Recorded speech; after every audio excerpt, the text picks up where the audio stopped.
आज का टॉपिक क्या है? वृत्तीय गति, सर्कुलर मोशन। वृत्तीय गति को आज हम लोग पढ़ेंगे। पहले हम लोग जानेंगे कि वृत्तीय गति क्या होती है, किसे कहते हैं वृत्तीय गति। देखिए, परिभाषा में वृत्तीय गति का लिखा गया है, जब कोई वस्तु किसी वृत्ताकार पथ पर चलती है तो उसे वृत्तीय गति कहा जाता है। वृत्तीय गति में क्या होगी? वस्तु गति करेगी, लेकिन कैसे पथ पे? वृत्ताकार पथ पे। वृत्तीय गति में दो प्रकार का बल उत्पन्न होता है, एक अभिकेंद्रीय बल और एक अपकेंद्रीय बल। देखिए, आपको एग्जाम्पल यहाँ पर दिया गया है, समझाया गया है। यह वृत्ताकार पथ हो गया, यह जो हो गया गति करने के लिए किसी वस्तु के लिए यह एक पथ है। कैसा पथ हो गया? वृत्ताकार। वृत्ताकार पथ पर जब कोई वस्तु गति करेगी तो इस वस्तु में दो प्रकार के बल उत्पन्न होगा। एक बल कहलाएगा अभिकेंद्रीय बल और दूसरा होगा अपकेंद्रीय बल।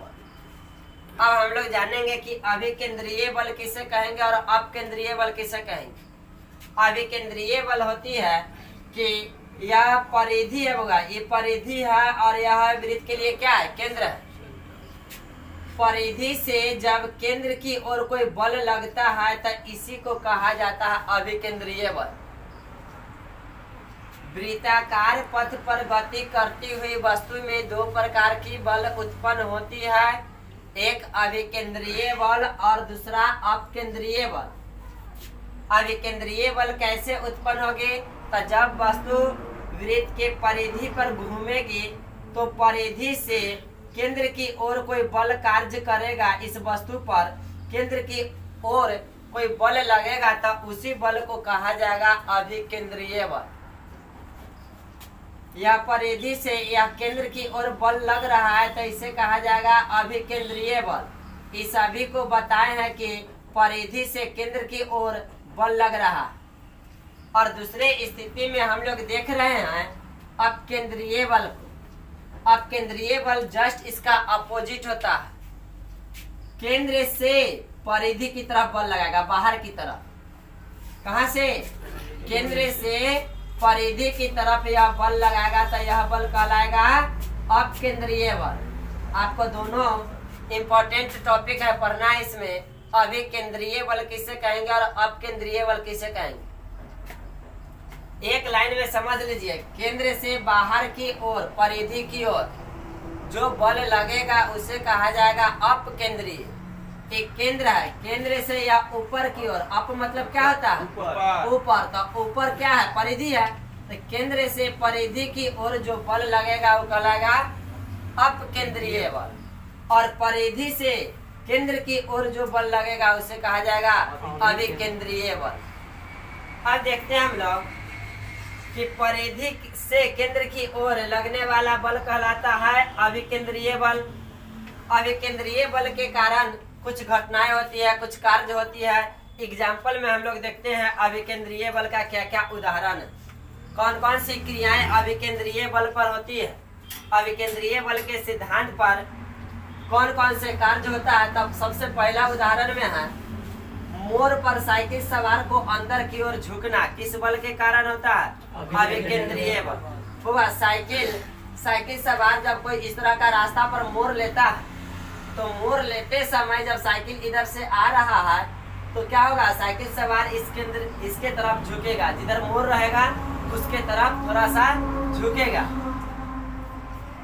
मोड़ पर साइकिल सवार को अंदर की ओर झुकना किसका उदाहरण हो गया? अभिकेंद्रीय बल का। नाभिक के चारों ओर इलेक्ट्रॉन की गति, किसी भी परमाणु के नाभिक होती है और उसके नाभिक के चारों तरफ इलेक्ट्रॉन क्या करता है? घूमते रहता है। तो उस इलेक्ट्रॉन पर कौन सा बल कार्य करता है? अभिकेंद्रीय बल। अभिकेंद्रीय बल के कारण सभी के सभी इलेक्ट्रॉन अपनी कक्षा में घूमते रहता है। तो यह भी उदाहरण हो गया किसका? अभिकेंद्रीय बल का। और आगे है कि सूर्य के चारों ओर ग्रहों की गति। सूर्य के पास भी एक अभिकेंद्र बल होता है। सूर्य के चारों तरफ जितने भी ग्रह घूमते रहता है, चक्कर लगाते रहता है, उन सभी ग्रहों पर सूर्य की ओर से एक अभिकेंद्र बल कार्य करता है, जिस बल के कारण ग्रह भी अपनी कक्षा में घूमते रहता है। तो अभिकेंद्रीय बल का उदाहरण हो गया मोड़ पर साइकिल सवार का झुकना, नाभिक के चारों ओर इलेक्ट्रॉन का घूमना और सूर्य के चारों ओर ग्रहों का गति करना अभिकेंद्रीय बल का उदाहरण। अब हम लोग देखते हैं क्या अपकेंद्रीय बल को। तो भाषा तो जान ही गए कि केंद्र से परिधि की ओर लगने वाला बल अपकेंद्रीय बल कहलाता है। इसके उदाहरण में हम लोग देखते हैं कि दूध से क्रीम निकालना। अपकेंद्रीय बल को थोड़ा और अच्छा से समझेंगे। यहाँ पर समझिए एक वॉशिंग मशीन भी होता है। वॉशिंग मशीन भी अपकेंद्रीय बल के सिद्धांत पर कार्य करता है। दूध से क्रीम निकालना, दही से मक्खन निकालना, वॉशिंग मशीन का कार्य करना, मौत के कुआं में गाड़ी चलाना, यह सभी उदाहरण हो गया अपकेंद्रीय बल का। अपकेंद्रीय बल में क्या होता है, केंद्र की ओर से एक बल बाहर की ओर लगता है, वह धक्का देकर के बाहर की तरफ रखे हुए रहता है।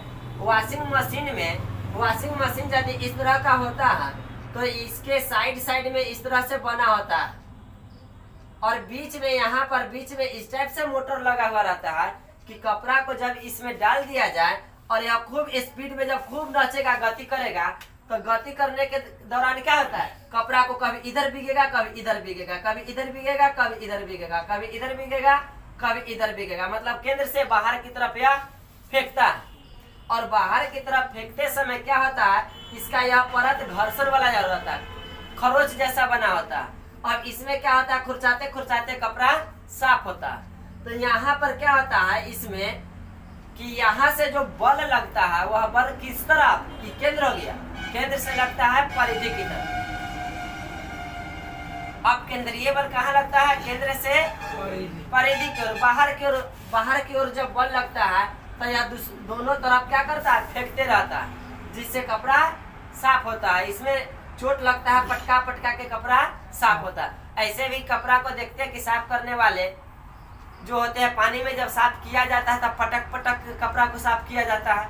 यहाँ भी इसमें चोट जब लगता है, प्रहार होता है इसके सतह पर, तो कपड़ा क्या होता है, साफ होता है। वॉशिंग मशीन में बहुत कम गंदा वाला कपड़ा साफ होगा, ये ना कि ज्यादा, मतलब 1 महीना या 10 दिन का पहना हुआ है, पूरा काला हो गया, वो कपड़ा इसमें साफे नहीं होगा। वॉशिंग मशीन होता है थोड़ा स्टैंडर्ड लोग के लिए, आज पहना उतार दिया, वॉशिंग मशीन में डाल दिया, वहां से धोआ करके साफ, कम गंदा होता। अब पूरा किसी का, मेरे जैसा व्हाइट शर्ट है, अब पूरा इसका कलर जो है काला हो जाए, आता वॉशिंग मशीन में रख दिया जाए, साफ होने में लग जाएगा 2 दिन, ये पूरा साफ नहीं हो पाएगा। जितना इसका क्षमता है साफ करने का उतने करेगा, पूरा साफ नहीं कर पाएगा। तो हम लोग क्या देखे, दूध से क्रीम का निकालना, दूध से क्रीम निकालने की जो मशीन होती है वो अभी दूध को क्या करता है, सतह की तरफ फेंकता है। क्या करता है, जब नचाया जाता है तो दूध को सतह की तरफ फेंकता है और सतह की तरफ जाने से, टकराने से वहां से क्या होता है, क्रीम अलग होता है और दूध का जो अवशेष से बचता है वह अलग होता है। तो दूध से क्रीम निकालना, दही से मक्खन निकालना, वॉशिंग मशीन का कार्य करना, मौत के कुआं में गाड़ी चलाना, यह सब उदाहरण हो गया किसका, अपकेंद्रीय बल का। अब देखिए वृत्तीय गति में क्या होता है, जब कोई वस्तु वृत्ताकार पथ पर गति करती है तो वृत्तीय गति में 2 प्रकार के वेग उत्पन्न होता है। अभी बताए कि वृत्तीय गति में 2 प्रकार का बल उत्पन्न होता है। अब आगे बिंदु में हम लोग देखते हैं क्या, कि वृत्तीय गति में 2 प्रकार का वेग उत्पन्न होता है।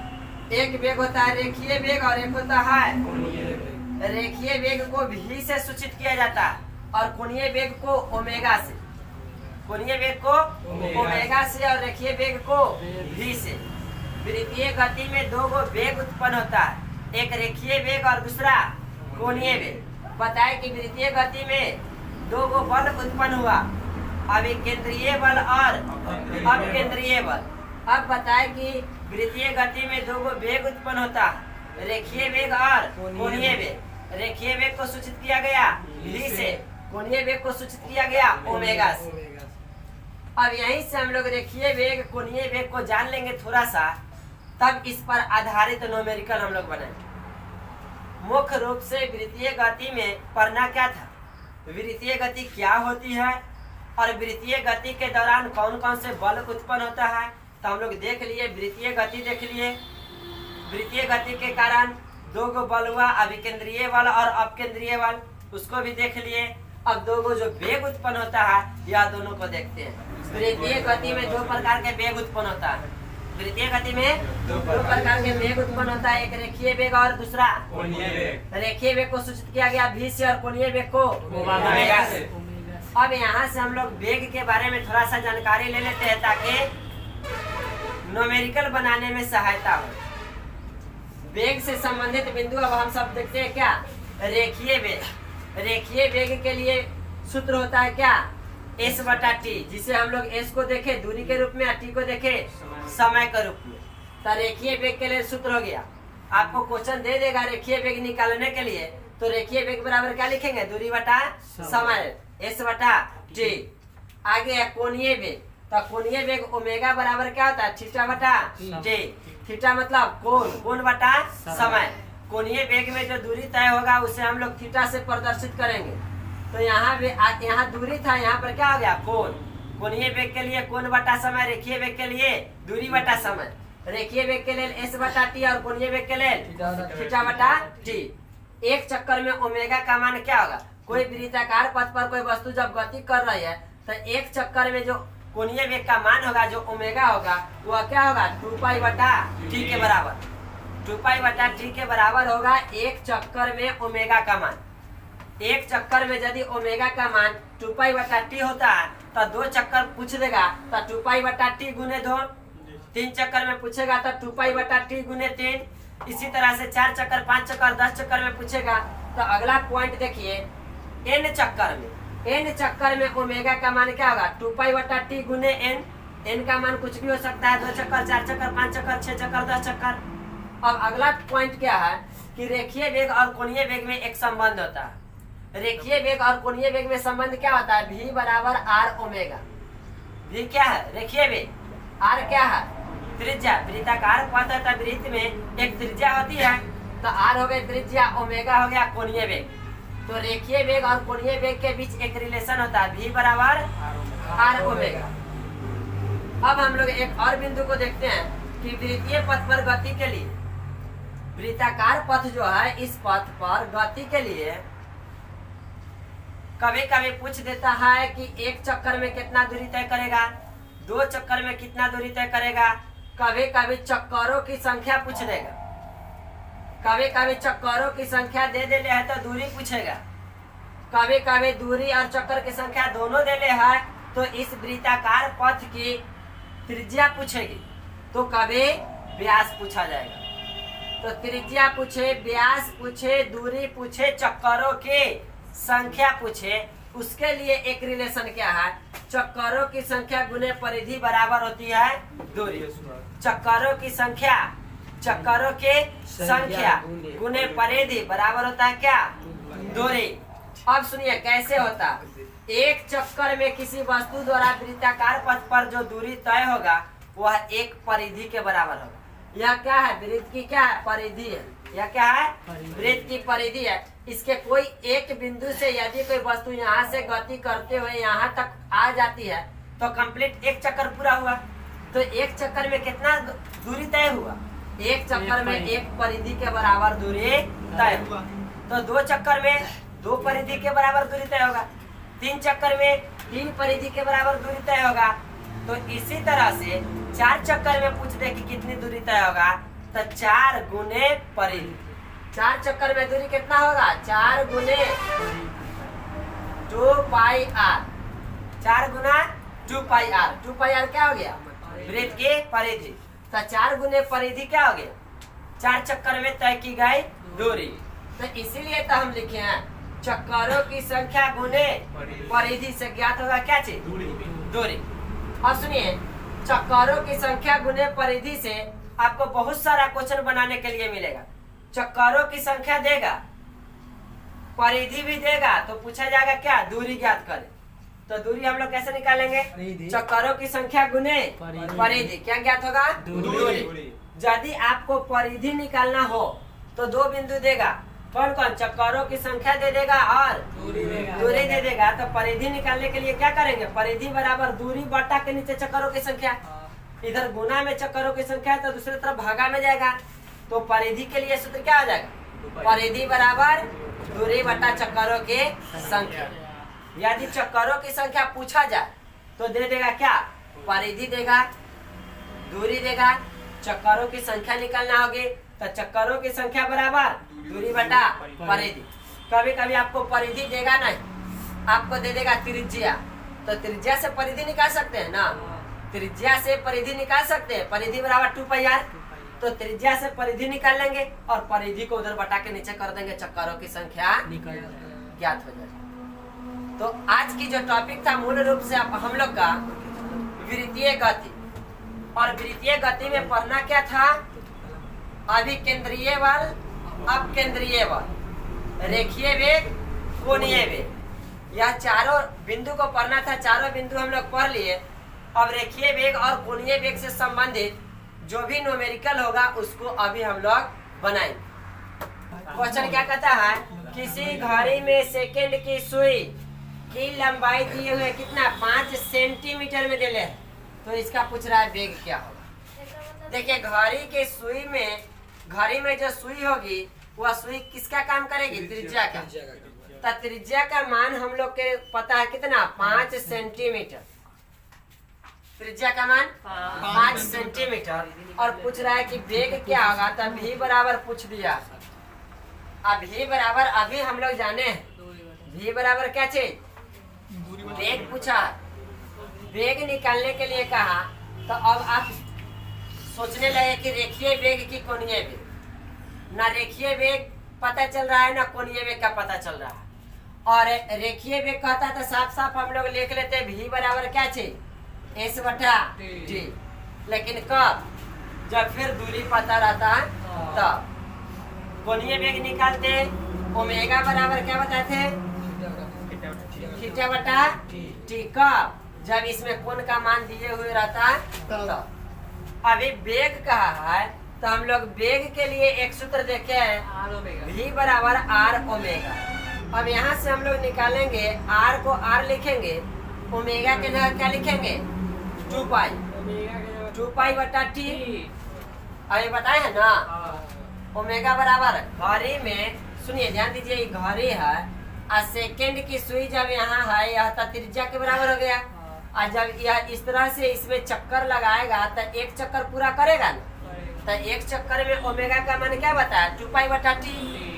अब r का मान हम लोग को पता है कितना, 5 गुना 2 गुने पाई का मान 22 बटा 7। अच्छा, सेकंड की सुई द्वारा एक चक्कर पूरा कंप्लीट करने में कितना समय लगा, 60 सेकेंड।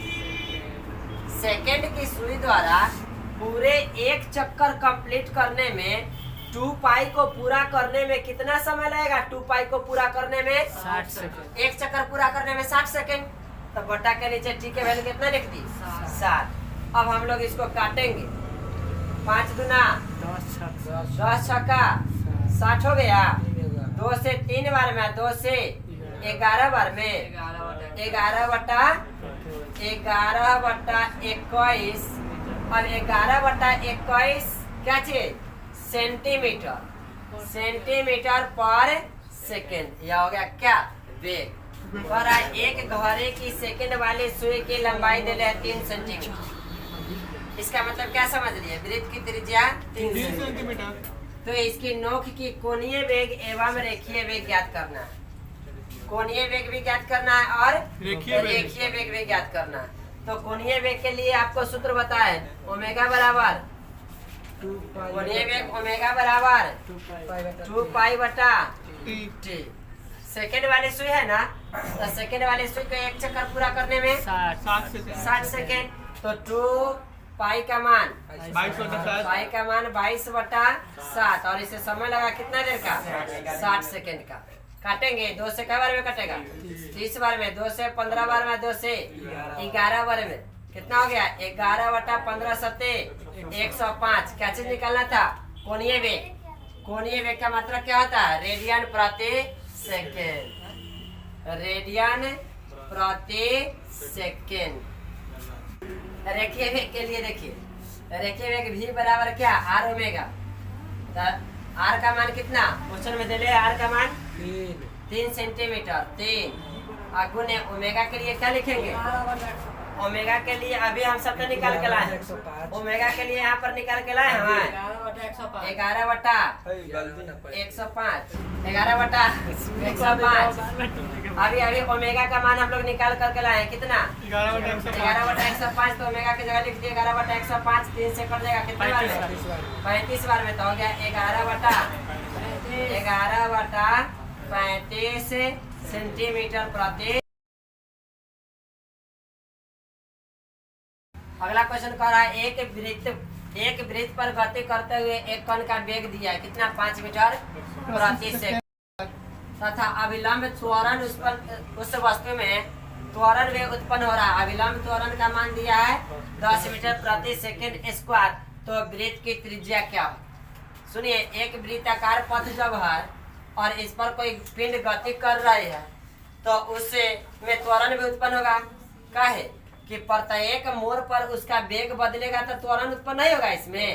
इस तरह से जैसे ही चल रही है, जैसे जैसे इसका दिशा चेंज होगा तो वेग में परिवर्तन होगा, तब वेग में परिवर्तन होगा तो क्या उत्पन्न होगा, त्वरण। अच्छा, इस पर जो अभिलंब बल कार्य करता है तो बल के लिए आप लोग एक सूत्र जानते हैं, F बराबर ma होता है। लेकिन जब वृत्तीय पथ पर कोई वस्तु गति करेगी तो इसके लिए जो अभिलंब बल का मान होगा वह होगा F बराबर m v स्क्वायर बटा r। यहाँ पर वृत्तीय पथ पर जो हम लोग अभिलंब बल पढ़े हैं या अभिकेंद्रीय बल पढ़े हैं, कभी कभी क्वेश्चन पूछेगा कि अभिकेंद्रीय बल का मान क्या होगा, तो अभिकेंद्रीय बल का मान हो जाएगा यहाँ से। ऐसे हम लोग बल के लिए व्यंजक जानते हैं, F बराबर ma, इसी से प्राप्त हुआ F बराबर m v स्क्वायर बटा r। तो v स्क्वायर बटा r कहाँ से आ गया, a से, a के बराबर में आ गया।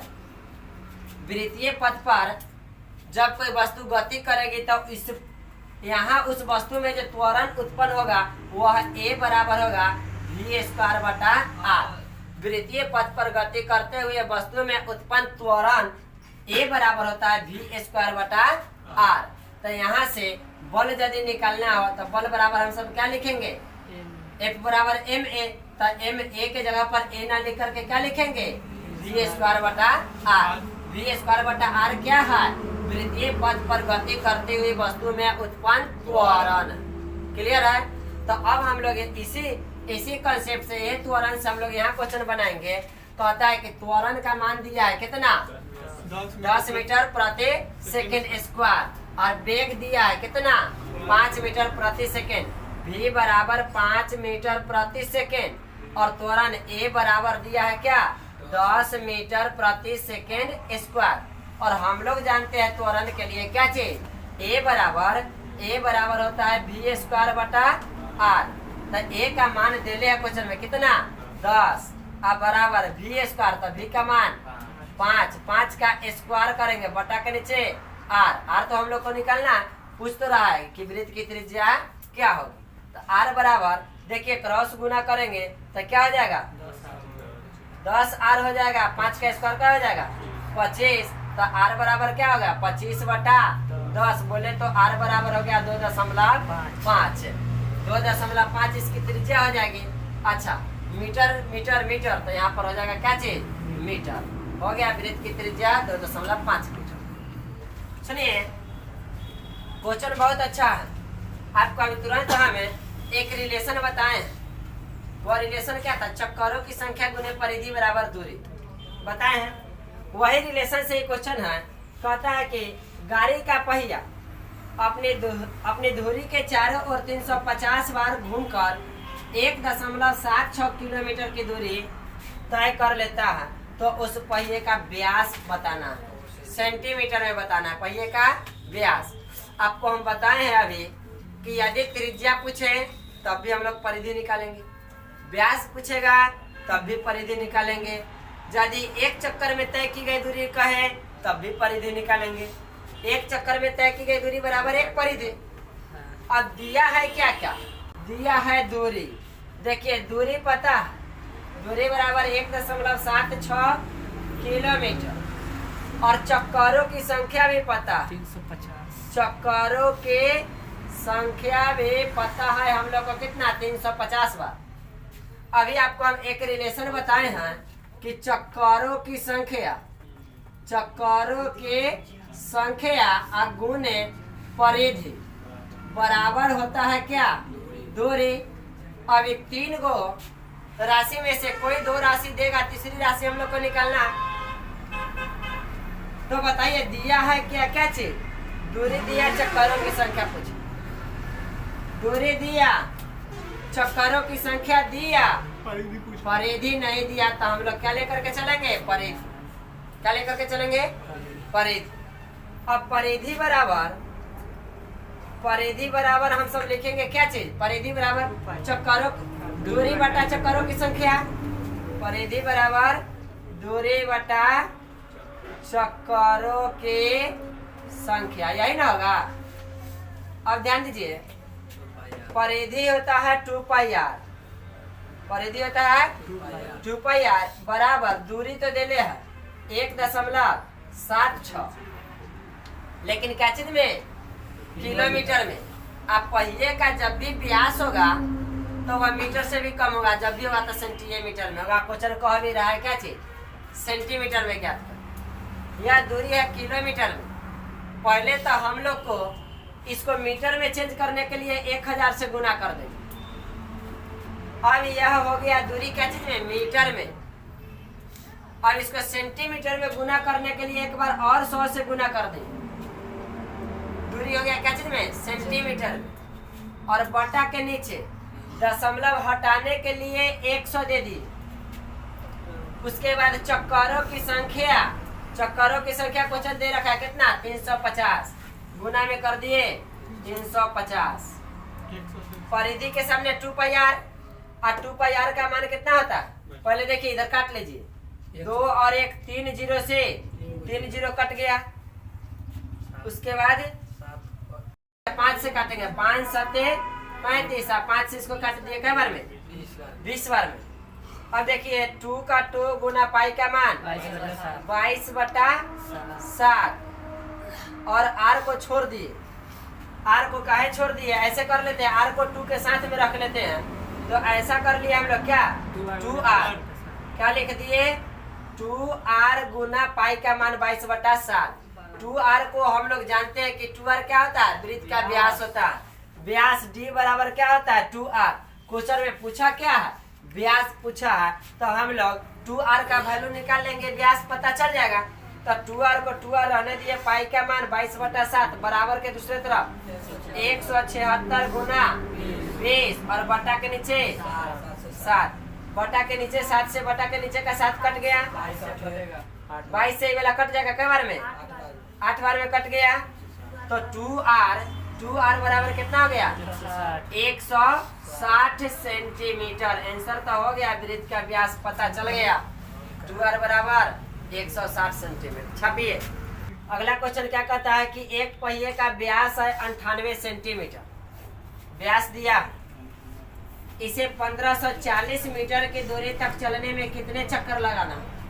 चक्करों की संख्या पूछ दिया ना, सुनिए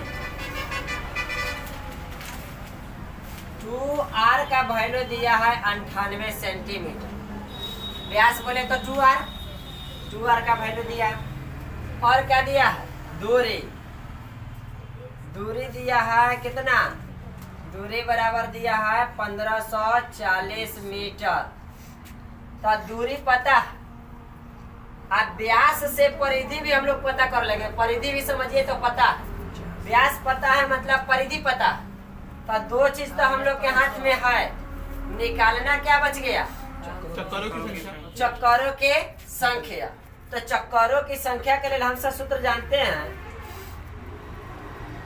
चक्करों की संख्या बराबर हम लोग जानते हैं दूरी और बटा के नीचे क्या, परिधि।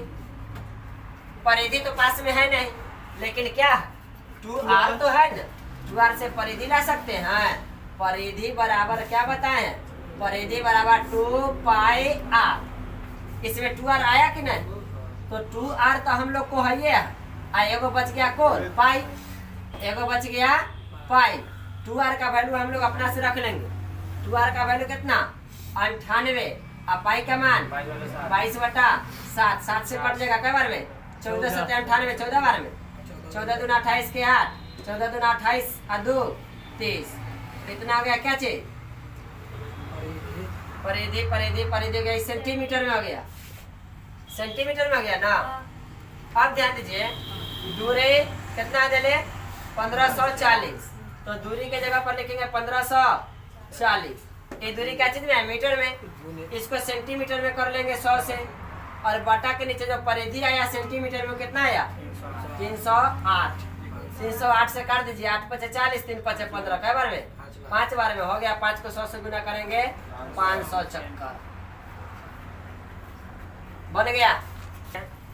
इस तरह से आज के टॉपिक में हम लोग पढ़ लिया क्या सर्कुलर मोशन वृत्तीय गति। वृत्तीय गति को देखे क्या होती है कौन कौन से बल अभिकेंद्रीय बल और अपकेंद्रीय बल। 2 गो वेग पढ़ लिए रेखीय वेग और कोणीय वेग और इससे संबंधित न्यूमेरिकल जो भी क्वेश्चन था बना लिए। आज का क्लास खत्म।